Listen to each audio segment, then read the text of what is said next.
The lumberjack paid $1 for the woman they called Infertile at the auction, watching her stand straight back on the platform while the crowd jeered below.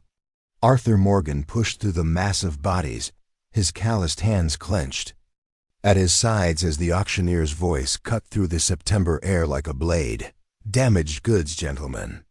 Barren as winter ground. Do I hear $50? Silence stretched across Deadwood's town square. The woman's dark eyes swept the crowd with quiet defiance, her worn dress clean despite the journey that brought her here. Arthur saw something in her face that reminded him of wounded animals who still held their heads high. 25? More silence. A few men snickered. Someone spat into the dust. $10 for this one? The woman's jaw tightened. Her hands trembled once, then stilled. Arthur felt his chest constrict, watching her stand there, treated like livestock at market.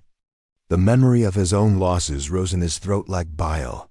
$1, his voice carried across the square. Heads turned. The woman's eyes found his, blazing with fury and something else. Humiliation. The auctioneer's gavel fell with a sharp crack that seemed to echo off the surrounding mountains.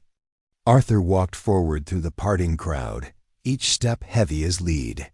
The woman remained motionless as he approached, her breathing careful and controlled. Up close, he could see the intelligence in her face, the education that hadn't been stripped away by whatever circumstances brought her to this moment. "Ma'am," he touched his hat brim. She said nothing. Her silence cut deeper than any words. The walk to his cabin stretched longer than usual. Arthur's boots kicked up small clouds of dust with each step. The woman walked beside him, maintaining a precise distance of 3 feet. Neither spoke. The town's eyes followed them from windows and doorways, curious and judging. His cabin sat at the edge of town, backed against a stand of pine trees that whispered in the mountain wind. Arthur had built it himself after Mary and the baby died. Simple, functional, clean. He pushed open the door and stepped aside. The woman entered slowly, her gaze cataloging every detail: the rough-hewn table, the stone fireplace, the narrow stairs leading to the loft. She moved like someone accustomed to assessing threats quickly. "There's a room upstairs," Arthur said. "Small, but private." She turned to face him fully for the first time. Her voice, when it came, was educated, careful. "What do you want from me?" "Nothing. Men always want something." Arthur pulled out a chair from the table, then thought better of it. He remained standing, hat in his hands. "I expect nothing from you, ma'am. You can leave whenever you choose. With what money?" He had no answer for that. The dollar in his pocket represented the sum total of her legal worth in this territory. The truth of it hung between them like smoke. "I'll put coffee on," he said finally. She watched him move around the small kitchen, his large frame awkward in the confined space. Arthur's hands shook slightly as he measured grounds into the pot. The woman's presence filled the room despite her stillness. "What's your name?" he asked. "Ellie. I'm Arthur." She nodded once. No smile, no warmth, just acknowledgement of basic facts. The coffee brewed in silence. Arthur found himself stealing glances at her face, noting the way she held herself erect. Despite obvious exhaustion, travel-worn but not broken. Whatever had brought her here, she hadn't surrendered to it. A knock at the door interrupted his thoughts. Arthur opened it to find Reverend Micah Bell standing on his threshold, thin face sharp with disapproval. "Arthur." The Reverend's pale eyes moved past him to where Ellie sat. "Wanted to check on our newest resident. She's fine." Of course. But you understand the town's concerns." "We know nothing about her background, where she comes from, what she might be running from." Arthur's grip tightened on the doorframe. "Reckon that's her business. Is it, though? When it affects the safety of our community." Ellie rose from her chair, moving to stand where the Reverend could see her clearly. Her chin lifted in quiet. Challenge. Reverend Bell's smile never wavered, but something cold flickered in his eyes. Well, he said, I'm sure everything will work out for the best. Good evening, Arthur. Ma'am. Arthur closed the door and turned back to Ellie. She was staring at the spot where the Reverend had stood, her expression unreadable. He'll be trouble, she said quietly. Why? Men like that always are. Arthur poured coffee into 2 tin cups, his mind working through the implications. The town already whispered about his purchase. Adding the Reverend's suspicion to the mix would only make things harder. You don't have to stay, he said, setting a cup before her. And go where? The question hung in the air between them. Arthur knew the answer, as well as she did. A woman alone in this territory, especially one with her complexion, faced dangers he couldn't begin to imagine. The auction had been her last desperate option, and it had led her here. The room upstairs has a lock, he said. Keys on the inside. Ellie's eyes searched his face for signs of deception. Finding none, she nodded. I'll need supplies. Basic things. I'll get them tomorrow. And if they won't sell to me? Arthur met her gaze steadily. Then I'll buy them myself. Something shifted in her expression. Not trust, not yet, but the possibility of it. She picked up her coffee cup, wrapping her fingers around the warm metal. This arrangement, she said. It's temporary. If that's what you want, it is. Arthur nodded, though something in his chest tightened at the words. He'd acted on impulse at the auction, driven by a need to stop her suffering. Now, watching her in his home, he wondered if he'd simply traded one form of captivity for another. The coffee grew cold as they sat in silence, 2 wounded people sharing space, but not yet sharing trust. Outside, the mountain wind whispered. Through the pines, carrying with it the scent of coming winter and the promise of harder days ahead. 3 days passed in careful circles around each other. Arthur left early for the logging camp, returned at dusk with sawdust in his hair and fatigue carved into his shoulders. Ellie swept his floors, organized his scattered papers, cooked simple meals from his meager supplies. They spoke only when necessary. The 4th morning brought Dutch van der Linde to Arthur's door, his store ledger clutched against his chest. Like armor. His eyes swept past Arthur to where Ellie stood at the kitchen table, her hands still on the papers she'd been reading. Arthur, need to discuss your account. What about it? These contracts you signed last month. The timber rights deal with the railroad. You're getting robbed blind. Arthur's jaw tightened.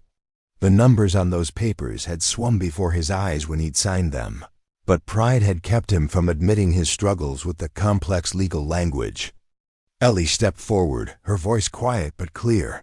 May I? Dutch's face hardened. This is business between men. Let her look, Arthur said.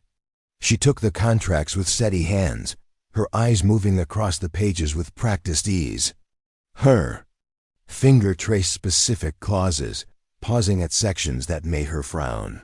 The silence stretched until Dutch shifted uncomfortably.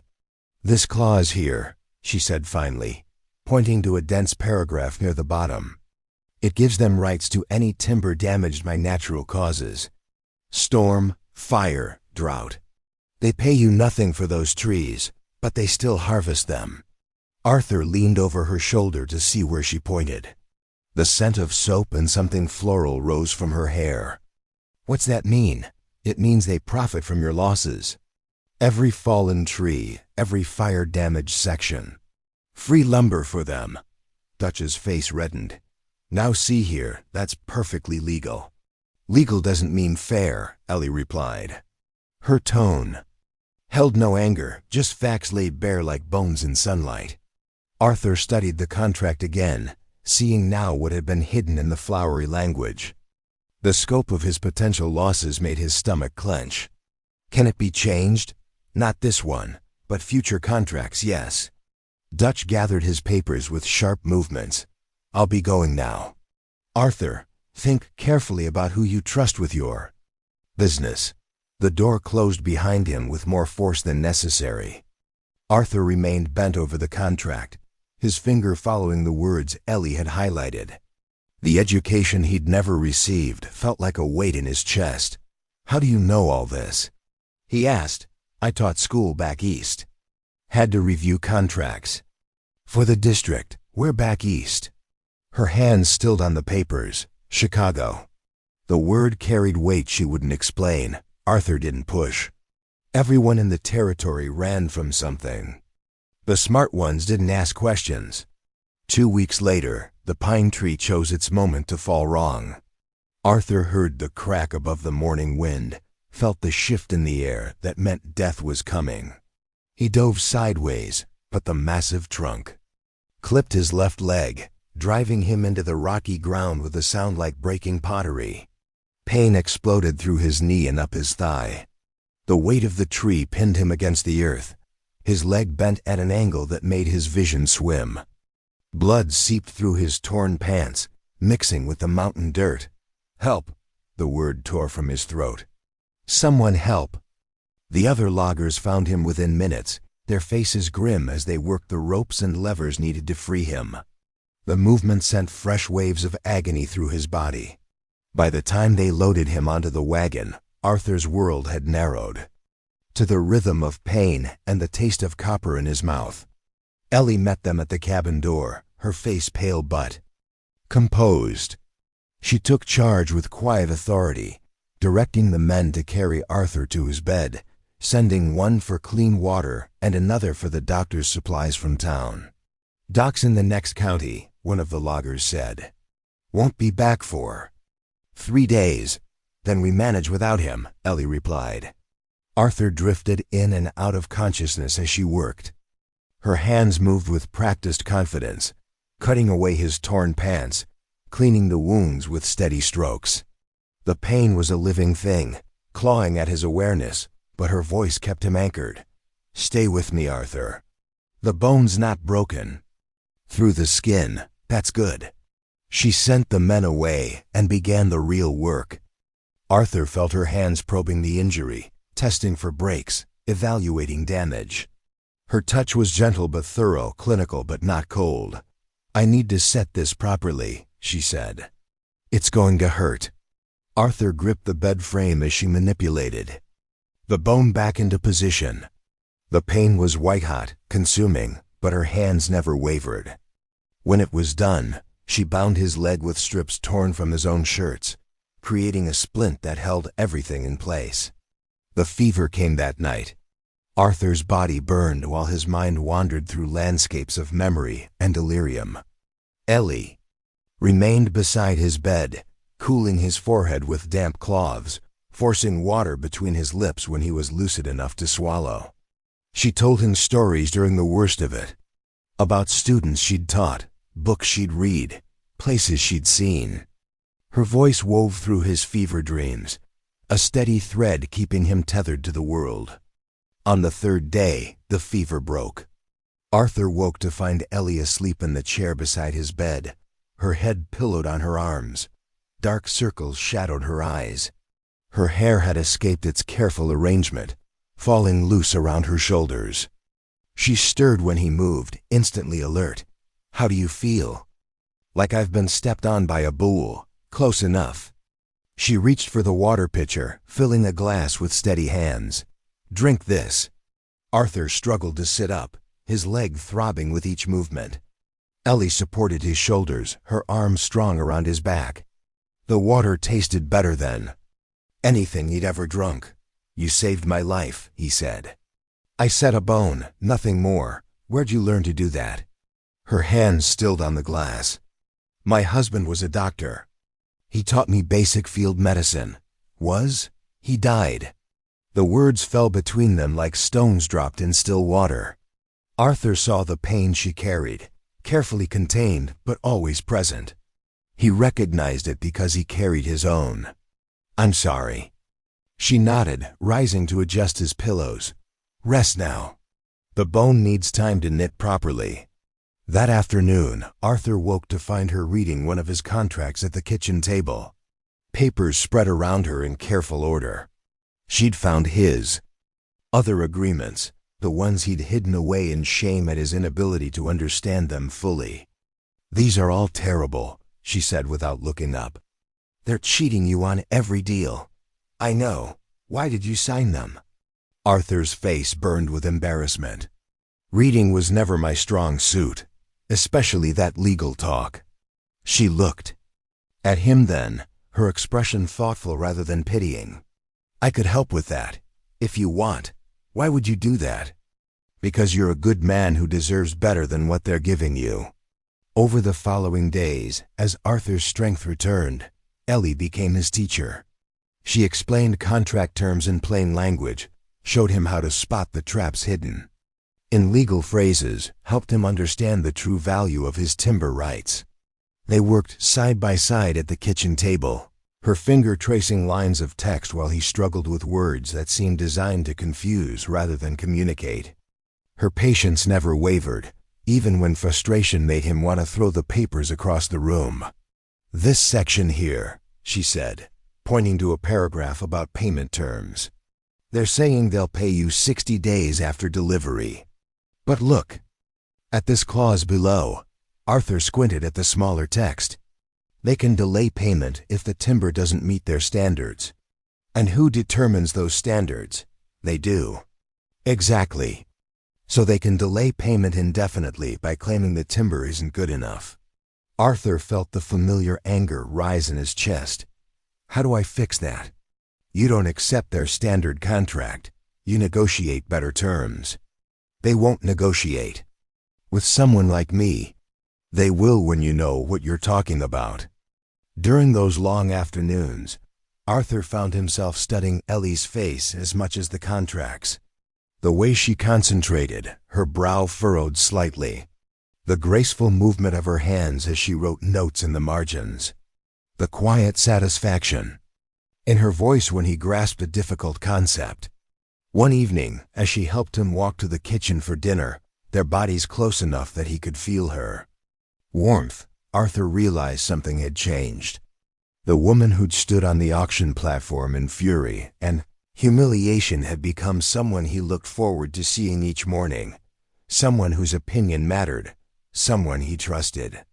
"Ellie," he said as she ladled soup into his bowl. "Yes, thank you for everything." She met his eyes across the table. Something passed between them, fragile as new ice but real as the mountains surrounding their small cabin. Not love, not yet, but the possibility of it. The beginning of something that might grow given time and care. "You're welcome," she said. Quietly, outside, the first snow of the season began to fall, covering the scarred earth with the promise of renewal. Inside, two wounded people sat across from each other at a simple wooden table, sharing soup and the slow, careful process of learning to trust again. Arthur's leg healed, crooked but strong. By November, he could walk without the cane Ellie had carved from pine wood. The contracts she'd helped him understand began yielding better prices. The cabin felt less empty with her presence filling the corners. Abigail Roberts arrived on a Tuesday morning, her face drawn with exhaustion and fear. She clutched her swollen belly as another contraction seized her, doubling her over in the cabin doorway. "Baby's coming wrong," she gasped. "Doc's still gone." Someone said she might know what to do. Arthur looked to Ellie, who was already moving toward the door. She gathered her shawl and the medical supplies they'd accumulated during Arthur's recovery. Her hands moved with practiced efficiency, no hesitation or doubt. "How long between the pains?" Ellie asked. "Too close. Something's not right." They walked quickly through the early snow, Arthur's uneven gait struggling to keep pace. Abigail's house sat at the edge of town, lamplight flickering in the windows where her husband John waited with her other children. The next 6 hours tested everyone's endurance. Ellie worked with quiet concentration, her hands guiding new life into a world that didn't always welcome it. Arthur boiled water and fetched supplies, watching her command the situation with authority he'd never seen before. The baby came at sunset, small but healthy. Abigail wept with relief as Ellie placed the child in her arms. The other women of the town, who had gathered to help, looked at Ellie with new respect. "You saved them both," John said, his voice thick with emotion. Ellie cleaned her hands in the basin, her expression calm. "Just did what needed doing." Word spread through Deadwood like wildfire. The woman Arthur had bought for $1 possessed skills that could mean the difference between life and death. Women who had whispered about her began nodding respectfully when she passed. Children followed her down the street, curious about the lady who knew magic. Arthur watched the transformation with pride that surprised him. Ellie had found her place in this harsh community through competence and compassion. She belonged here in ways that had nothing to do with auctions or marriage contracts. The change in their relationship was subtle but undeniable. They worked together on his business dealings with easy familiarity. Their conversations lasted longer, touched on deeper subjects. The space between them at the dinner table grew smaller. Each night, Sean McGuire chose the wrong evening to voice his opinions. The Irish logger had been drinking at the saloon, his tongue loosened by whiskey and the encouragement of other men who resented Arthur's improved circumstances. "Heard. Your woman's barren as a salt flat," Sean called out as Arthur and Ellie walked past. "What good's a wife who can't give you sons?" Arthur stopped walking, his hands curled into fists at his sides. The street grew quiet as other people sensed the tension building. "You want to repeat that?" Arthur's voice carried the promise of violence, just saying what everyone's thinking. Man needs proper children, not some broken-down woman who can't fulfill her duties. Arthur moved faster than his injured leg should have allowed. He caught Sean by the shirt front, driving him back against the hitching post. The impact sent horses skittering sideways, their eyes rolling white. "You keep her name out of your mouth," Arthur growled. Sean swung wildly, his fist catching Arthur on the cheek. They went down in a tangle of limbs, rolling in the mud and horse droppings. Sean was younger, but Arthur was stronger, his fury giving him purpose. The fight ended when Arthur pinned Sean to the ground, his knuckles bloody, his breathing ragged. The other man's face was swelling, his lips split and bleeding. "Apologize," Arthur said. Sean spat blood into the dirt. "Go to hell." Arthur raised his fist again, but Ellie's voice stopped him. "That's enough." She stood at the edge of the gathering crowd, her face composed but her eyes bright with something that might have been pride. Arthur released Sean and stood, wiping blood from his split knuckles. They walked home in silence, the weight of unspoken words heavy between them. Arthur's hands shook as he washed the blood from his face. Ellie moved around the kitchen, preparing supplies to tend his wounds. "You didn't have to do that," she said finally. "Yes, I did." She looked at him then, really looked, as if seeing him for the first time. "Why?" Arthur met her gaze in the mirror above the wash basin. "Because you matter to me." The words hung in the air like smoke from a dying fire. Ellie's hands stilled on the cloth she was holding. The silence stretched until Arthur wondered if he'd made a terrible mistake. "I need to tell you something," she said quietly. They sat at the kitchen table, the lamplight casting long shadows across the worn wood. Ellie's hands rested flat on the surface, her fingers spread wide as if anchoring herself to something solid. "I wasn't always alone," she began. "I had a husband back in Chicago, Joel. He was a good man, a doctor." Arthur waited, sensing the pain beneath her careful words. "We lived in a neighborhood where freed slaves had built businesses, made something of themselves. It was prosperous, beautiful. People were jealous." Her voice grew quieter, more controlled. "White investors wanted our land. They made offers. We refused. So they found other ways." Arthur saw her hands tremble. Once before she stilled them. They framed Joel for theft. Said he stole medical supplies from the hospital. It was lies, all of it, but who would believe a colored man over white businessmen? The words came faster now, as if she needed to get them out before she lost her courage. They came for him at night. Dragged him from our bed. I followed them to the warehouse district. Watched them beat him to death in an alley. Arthur's chest tightened. He wanted to reach for her hands but didn't trust himself to move. They saw me there, knew I was a witness. So they claimed I was his accomplice, put a price on my head. Murder and theft, they said. The infertility story? A lie. I spread it myself before the auction. Thought it would make me less desirable, keep me safer. Arthur absorbed this information, understanding finally why she'd looked at him with such suspicion that first night. Why she'd flinched when he moved too quickly. Why she'd chosen the auction over alternatives he couldn't imagine. I'm sorry, he said. Don't be. I'm telling you because of what you said. About mattering to you. She looked up then, meeting his eyes directly. You matter to me too. More than I expected. More than I wanted. The admission hung between them, fragile and precious. Arthur reached across the table, covering her hands with his. Her skin was warm, real, alive. I lost a family before, he said. My wife Mary, our daughter. Fever took them both 3 winters ago. I know. I found the trunk upstairs. I bought you that day because I couldn't watch another person suffer, but somewhere along the way, it became more than that. Ellie turned her hand's palm up, lacing her fingers with his. What are you saying? I'm saying I love you. Not because of what you can do for me, but because of who you are. Your strength, your kindness. The way you stand up to bullies and save babies and make me want to be better than I am. Tears gathered in her eyes but didn't fall. Arthur, I know it's complicated. I know you're still healing. But I needed you to know. She squeezed his hands, her grip strong and sure. I love you too. I didn't want to. Didn't think I could after Joel, but you're different. You see me as a person, not property.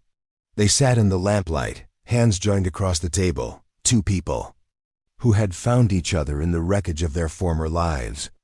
Outside, the wind picked up, rattling the windows and sending snow swirling through the darkness. What happens now? Ellie asked.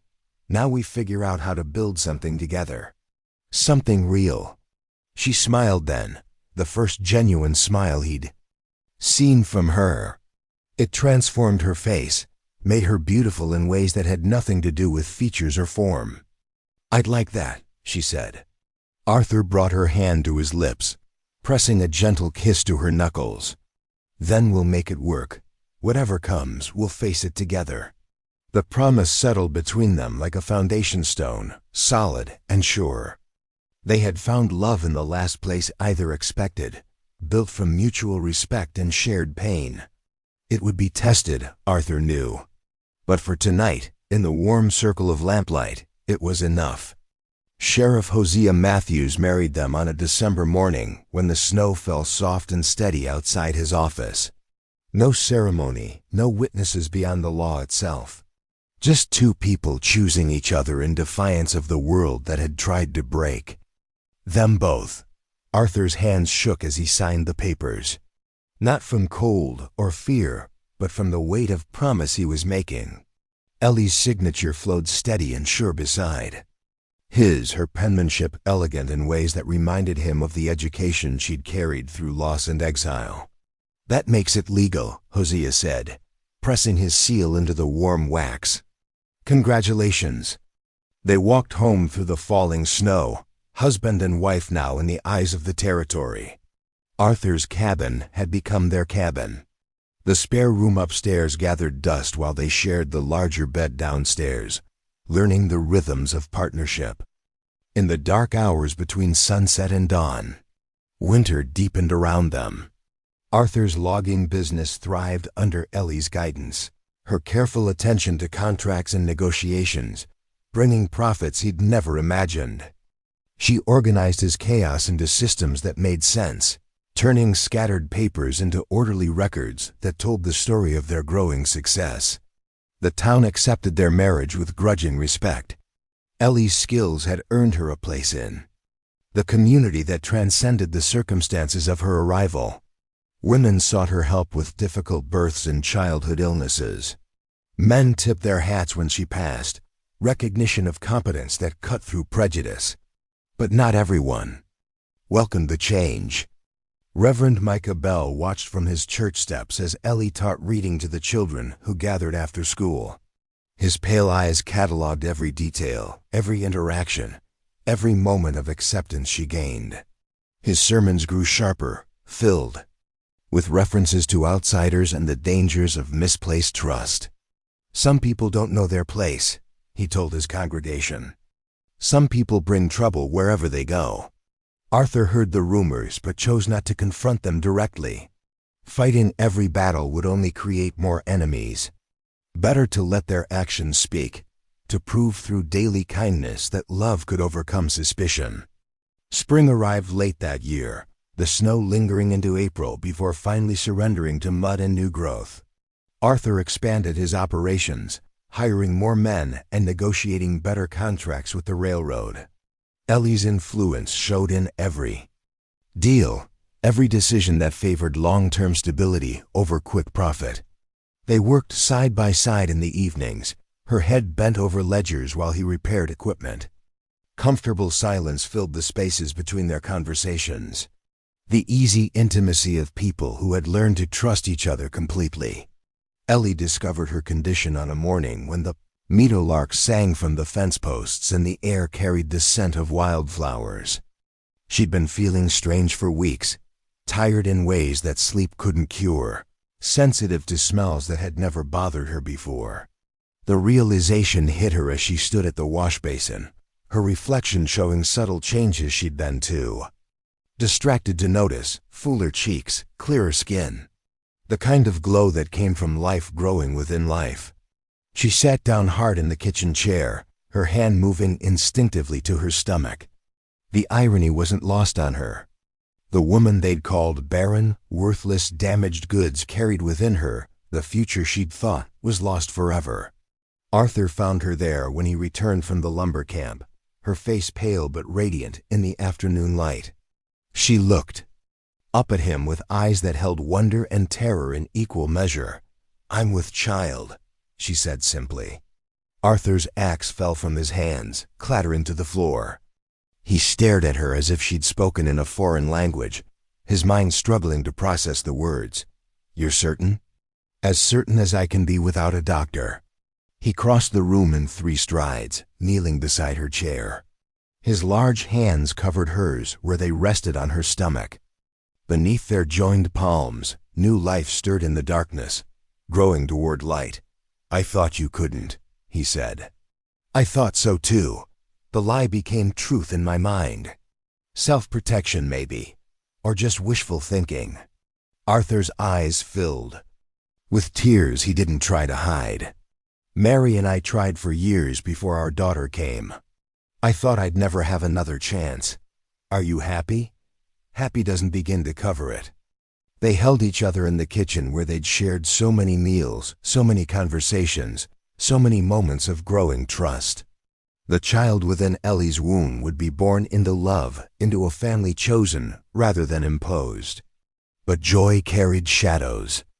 In a place like Deadwood, Arthur knew the pregnancy would make Ellie more vulnerable, more visible to those who wished them harm. The protective instincts that had driven him to bid on her at the auction intensified tenfold. "We need to be careful," he said. "I know. Some people won't like this. Won't want our child to exist." Ellie's hand tightened on his. "Then we'll protect what we've built, whatever it takes."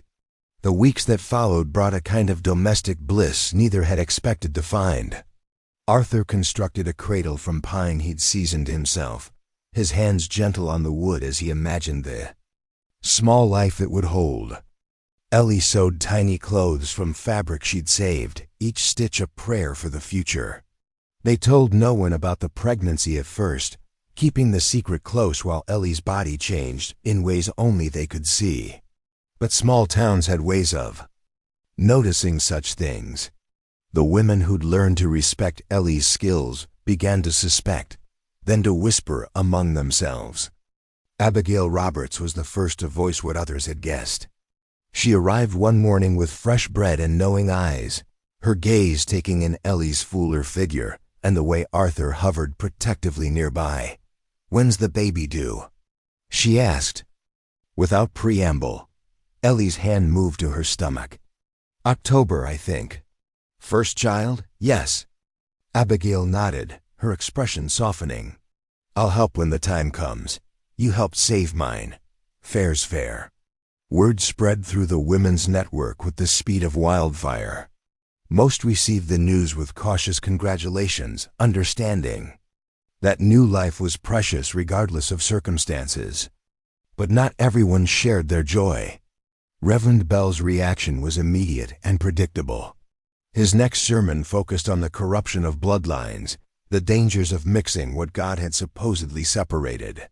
He never mentioned names, but his meaning was clear to everyone who heard him. Some seeds should not be planted, he declared from his pulpit. Some unions produce only weeds. Arthur heard about the sermon secondhand, his anger building with each reported word. He found the reverend in the church after evening service, the man's thin frame casting long shadows in the candlelight. "You have something to say about my wife and child, you say it to my face." Bell's smile was cold as winter ground.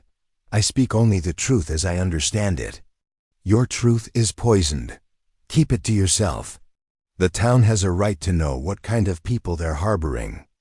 Arthur stepped closer, his size and presence filling the small space. "The town knows exactly what kind of people we are. The kind who help their neighbors, the kind who keep their word, the kind who don't hide behind a pulpit to spread lies." "We'll see about that," Bell said quietly. Arthur left the church with unease growing in his chest. The Reverend's words carried threat beneath their surface civility. Whatever Bell was planning, it wouldn't end with sermons. That night, Arthur held Ellie close in their bed, her growing belly pressed against his side. The child moved beneath his palm, strong and alive and completely innocent of the world's cruelty. "I won't let anyone hurt you," he whispered into her hair. "I know," she replied. But they both understood that promises couldn't stop bullets. Or lies or the kind of hatred that dressed itself in righteousness. The happiness they'd found was fragile as new ice, beautiful but breakable. Outside their window, the mountain wind carried the scent of approaching storm. Change was coming to Deadwood, and not all of it would be welcome. They would face it together, as they had faced everything else. But the stakes had never been higher. The child within Ellie's womb would be born into a world that might not want it to exist. That knowledge settled over them both, sobering and strengthening in equal measure. They had chosen love over fear once. They would have to choose it again. The bounty hunters arrived on a Tuesday morning when the August heat pressed down on Deadwood like a heavy hand. 3 men in dusty coats, their horses lathered with sweat and hard travel.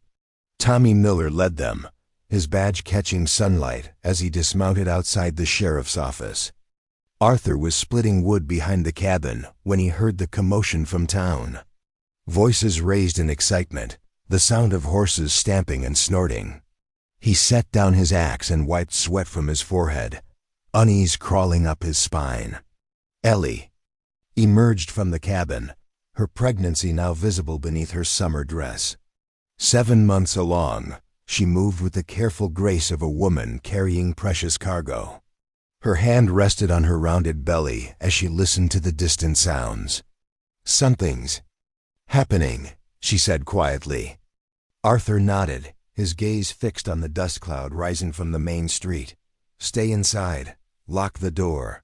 Arthur." He turned to find her watching him with eyes that held too much knowledge. The kind of knowing that came from experience with running and hiding and the sound of pursuit catching up. "They're here for me," she said. It wasn't a question. Arthur saw the resignation in her face, the way she'd straightened her shoulders as if preparing for a blow she'd been expecting. The peace they'd built over the past months cracked like ice under spring sun. You don't know that. I know.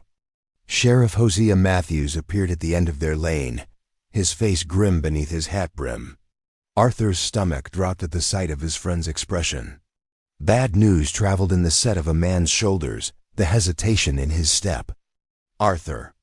Need to talk. They met halfway between the cabin and the road. Two men who'd known each other long enough to communicate without words. Hosea's weathered face showed the weight of whatever burden he carried. They got papers, Hosea said without preamble. Legal documents from Chicago. Warrant for a woman named Ellie Williams. Arthur felt the world tilt beneath his feet. What kind of warrant? Murder. Theft. The kind that doesn't leave room for argument. It's lies, all of it. Maybe so. But lies with official seals carry weight in a court of law. Arthur looked. Back at the cabin where Ellie waited, her silhouette visible in the doorway, the child she carried was due in 2 months. Their child. The future they'd built from the wreckage of their past. What are you going to do? Hosea's silence stretched long enough to be an answer. Arthur saw the conflict in his friend's eyes, the war between duty and conscience that had no clean resolution. I can give you an hour, Hosea said finally. Maybe. 2. Tell them I had to locate the right woman. But after that you have to do your job. I'm sorry, Arthur. I truly am. Hosea walked back toward town, his steps heavy with reluctance. Arthur watched him go, then turned toward the cabin where his wife waited with their unborn child, and the knowledge that their borrowed time was running out. The next hour passed in fragments. Arthur pacing the kitchen floor while Ellie sat at the table, her hands folded over her belly. Neither spoke about the obvious choice.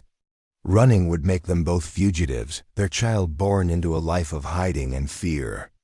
We could head north, Arthur said finally. Canada's not that far. With a baby coming, in my condition, we'd manage. Ellie shook her head. I'm tired of running. Tired of looking over my shoulder. Tired of letting other people's lies define my life. Then what? She met his eyes across the table. We stay, we fight. They have legal papers, official seals. Then we find better evidence. Arthur studied her face, seeing the determination that had carried her through loss and exile, and the humiliation of that auction platform. She'd been broken by Chicago, but not defeated. The woman he'd married was stronger than the circumstances that had brought her here. What kind of evidence? The kind that proves who the real criminals are. Arthur understood then what she was suggesting. Reverend Bell's investigation into her background had been too thorough, too quick. Men like Bell didn't act from pure motives. They acted from greed. The church funds, Arthur said. Check the books. Follow the money. Men like Bell always leave tracks. They spent the afternoon going through papers Arthur had accumulated over the months. Business records, contract negotiations, receipts from various town dealings. Ellie's sharp eyes picked out inconsistencies, gaps in the Reverend's financial history that suggested corruption. Here, she said, pointing to a series of payments. Bell's been buying supplies for the church at inflated prices. Same vendor every time. Same patterns. Arthur leaned over her shoulder, following her finger as she traced the evidence. Dutch's store. Your friend Dutch has been overcharging. The church.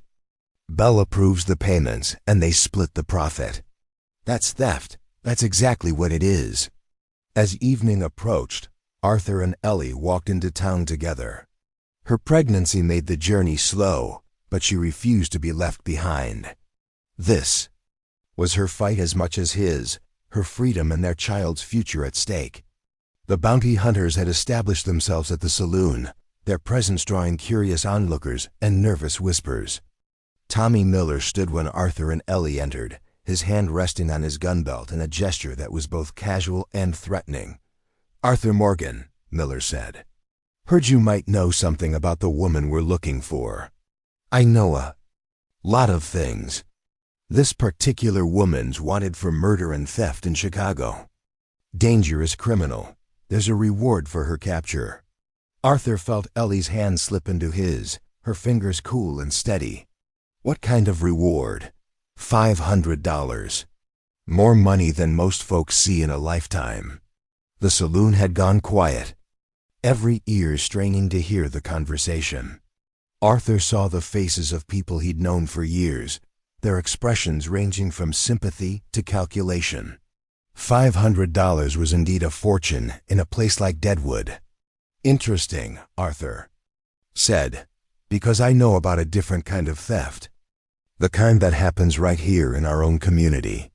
Miller's eyes narrowed. What are you talking about? Arthur pulled out the papers he and Ellie had prepared, spreading them on the nearest table. Financial records, church funds. Money.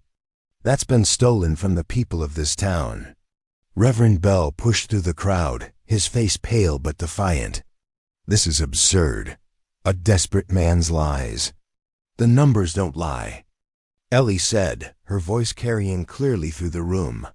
You've been stealing from your own congregation. Using inflated invoices to cover your theft. You can't prove anything. Arthur smiled grimly. Dutch van der Linde can. He's been keeping records of every false invoice, every inflated price. Insurance, he called it, in case you ever tried to pin the blame on him. The silence that followed was complete. Even the bounty hunters seemed interested in this unexpected development. Miller studied the papers with the attention of a man who understood that circumstances had shifted. Where's Dutch now? Miller asked. Probably halfway to the next territory, Arthur replied. Left town this morning with a saddlebag full of stolen church money. Funny thing about thieves, they don't trust each other. Bell's face crumpled as the weight of exposure settled on him. The congregation he'd preached to, the people he'd warned about outsiders and corruption, now saw him for what he truly was. This doesn't change anything, Miller said, but his voice lacked conviction. We still have a warrant. For a woman who's been living openly in this community for months, Arthur replied, helping deliver babies, teaching children to read, saving lives. Does that sound like a dangerous criminal to you? Abigail Roberts stepped forward from the crowd. She saved my baby, my life too. Other voices joined hers. Stories of Ellie's kindness, her skills, her contributions to the community. The testimony of people who'd seen her actions rather than just her color. Miller looked uncomfortable, his certainty shaken by the weight of public opinion. The warrant is still legal. Is it? Arthur asked. When it's based on false testimony. From men who've been exposed as criminals themselves. A new voice cut through the tension. Might want to hold off on that warrant. Everyone turned to see a stranger in the doorway. A man in a clean suit who carried himself with the authority of someone accustomed to being obeyed. He held a telegram in his hand, the paper still crackling with importance. Who are you?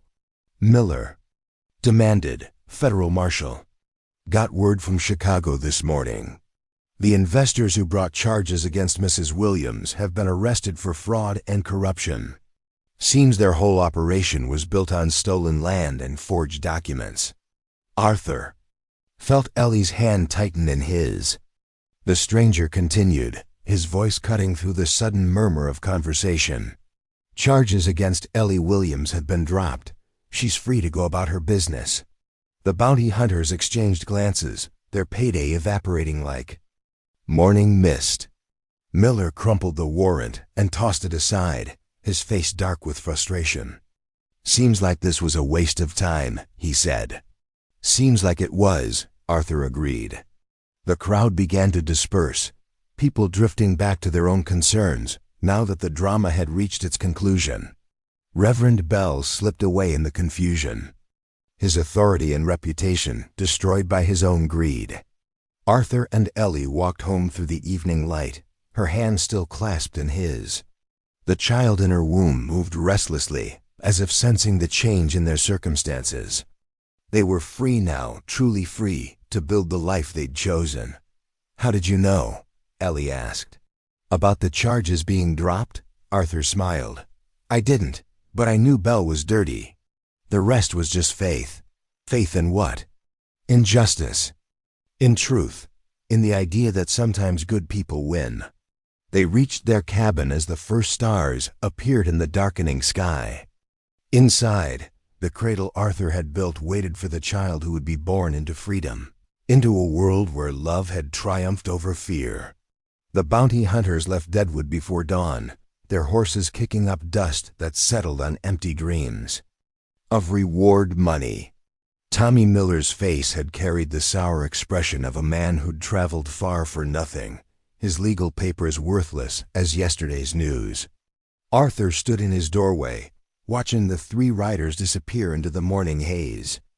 Ellie sat at the kitchen table behind him, her hands wrapped around a cup of coffee that had gone cold hours ago. The relief was too fresh to trust, too new to celebrate. "They're really gone," she said. "They're gone." But Arthur knew that freedom was fragile in places like Deadwood. Today's victory could become tomorrow's renewed threat if the wrong people decided to make trouble. The town had chosen their side this time, but small communities were fickle as weather. October arrived with the kind of golden light that made the mountains look carved from amber. Ellie's time grew close, her body heavy with the child who moved restlessly in the darkness of her womb. Arthur found himself watching her constantly, alert for signs that the moment had arrived. The baby came on a Tuesday morning when the aspen leaves fell like yellow snow. Ellie's labor was long but uncomplicated, her body remembering rhythms older than civilization. Arthur boiled water and fetched supplies while Abigail Roberts took charge with the quiet competence of a woman who'd attended dozens of births. "Almost there," Abigail murmured. "One more push." Arthur held Ellie's hand as their daughter entered the world, slippery and perfect and utterly alive. The child's first cry cut through the morning air like a declaration of independence. She was here. She was real. She was theirs. "She's beautiful," Ellie whispered, tears streaming down her face. Arthur couldn't speak. The tiny fingers that grasped his thumb held more strength than all the timber he'd cut, all the contracts he'd negotiated, all the fights he'd won. This was what mattered. This was what they'd built their life to protect. They named her Hope. The schoolhouse Arthur built that winter sat at the edge of town where the morning sun could warm its single room. He'd crafted each board with care, knowing that Ellie would spend her days there teaching children to read and write and dream beyond the boundaries of their small world. The building rose from the ground like a promise fulfilled. Ellie supervised the construction from her chair by the window, Hope sleeping in her arms while her husband worked. The sound of hammer on nail became a rhythm of renewal, each blow driving home the truth that they belonged here now. "Higher on the left," Ellie called out. "The roof line's not even." Arthur adjusted the beam, his breath visible in the cold. Air better, perfect. The first students arrived in January, children whose parents had decided that education mattered more than prejudice.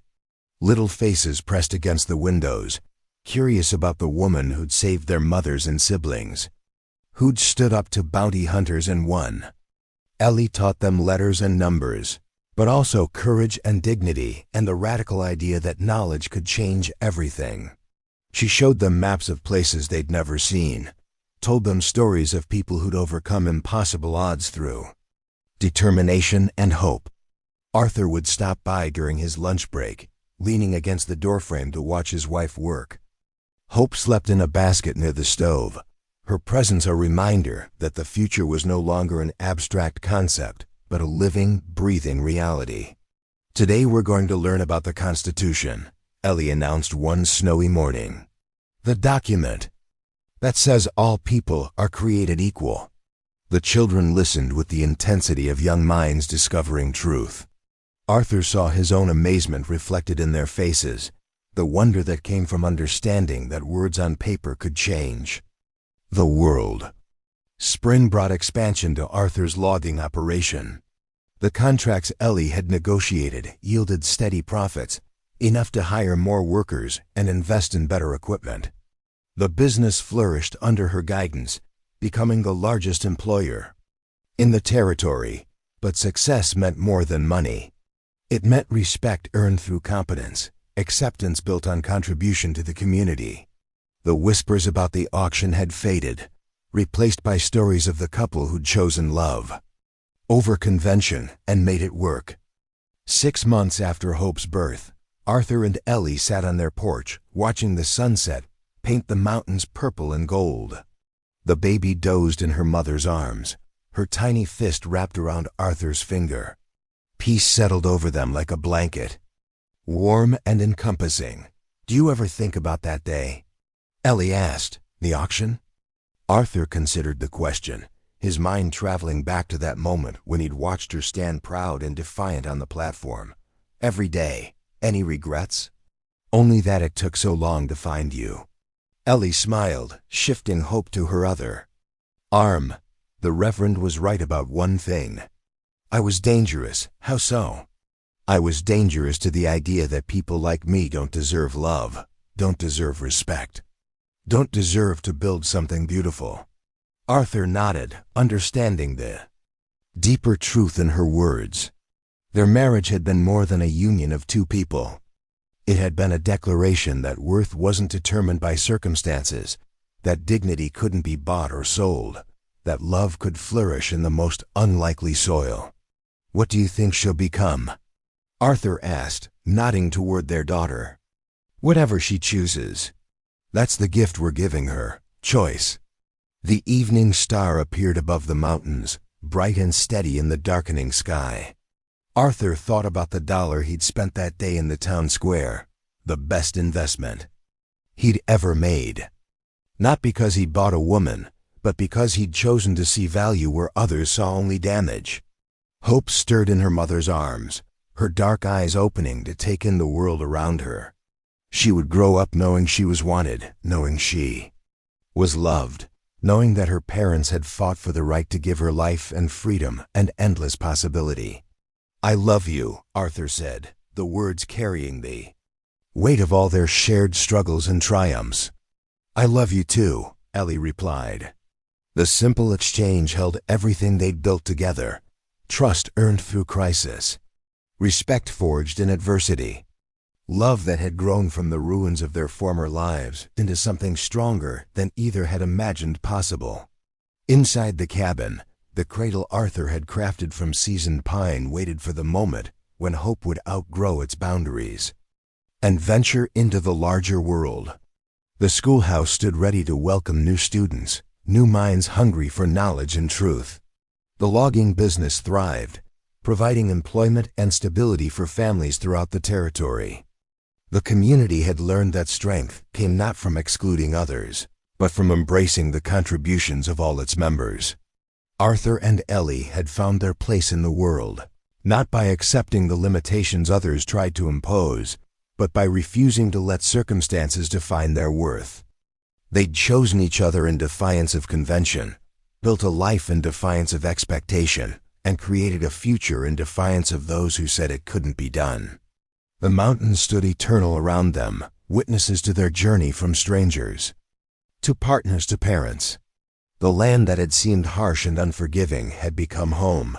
The community that had doubted them had become family. As full darkness settled over Deadwood, Arthur and Ellie carried their daughter inside, ready for whatever challenges tomorrow might bring. They faced the future together, as they had faced everything else. With courage, with dignity, and with the unshakable knowledge that love was stronger than fear, hope more powerful than hatred. The dollar Arthur had spent at the auction had purchased nothing, but the choice to see Ellie's worth, to offer her respect in partnership and eventual love, had bought them everything that mattered. A life built on mutual trust, a future full of possibility, a love that would endure whatever storms might come. In the end, that was worth more than all the gold in the mountains. And that is all to the story, for now. Please let me know where you are tuning in from. Perhaps we will create a story there. Consider liking this video and subscribing to our channel. And if you enjoy our content, click this video on your screen. I promise you, it's worth watching. See you tomorrow.